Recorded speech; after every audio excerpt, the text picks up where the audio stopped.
Today we're going to talk about what is bean to bar and what is tree to bar. These are very common terms that you'll hear, especially bean to bar chocolate. That is a very catchy phrase that we've been using for over a decade now. And a few years after that, we started using tree to bar. And both of them are exactly what they sound.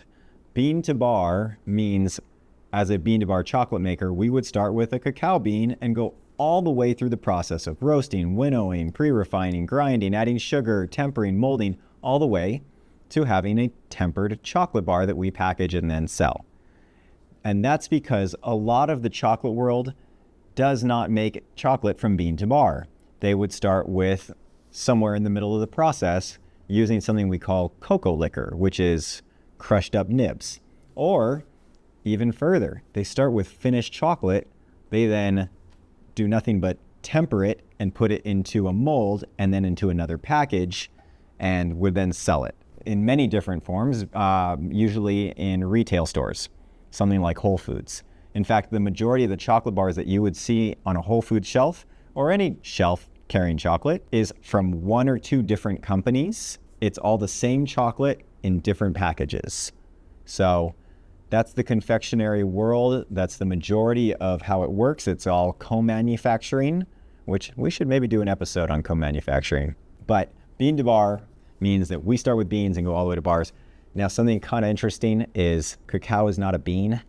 It's just a word we've been using for a long time and it's stuck. Cacao is a seed, it's not a bean, but they become interchangeable, so you know what it means now.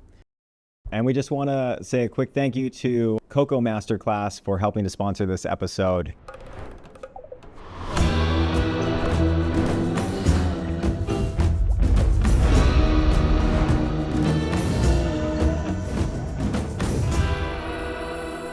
This is an opportunity I got to go to in Hawaii a few months back. Absolutely loved it, learned all about the bigger commodity markets, and it's just a wonderful chocolate education program. So check it out. You can get a discount if you type in Learn Cocoa. You'll get 5% off. So check it out.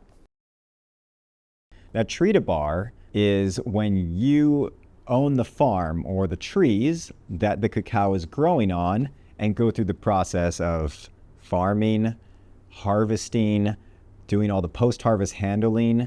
That would be harvesting, cracking, stripping the wet seed out of the pod, loading the fermentation box, babysitting the ferment for about a week, turning it, going from anaerobic to aerobic state.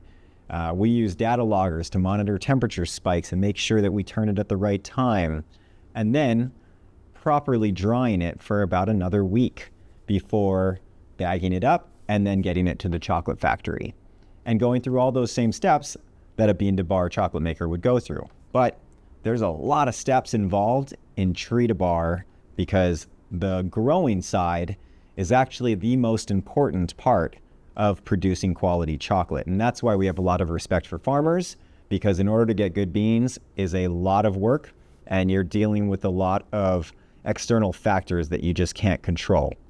Weather, for example, that is affecting our entire industry right now as we do this episode in 2025. It's February. Prices are as high as they've ever been.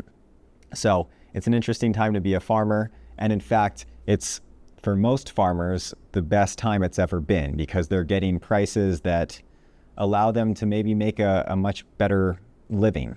And it's been a bean buying market for a long time, meaning it's better for me as a chocolate maker to buy beans until now. And now it's a bean seller's market if you own the farm. If you're a cooperative, you're still having to buy from farmers. So it's not as good for the cooperative, but for the farmer, it's finally a good time. And we'll see how long that lasts. But that's bean to bar and tree to bar. There you have it. Another episode of Craft Chocolate TV. See you next time.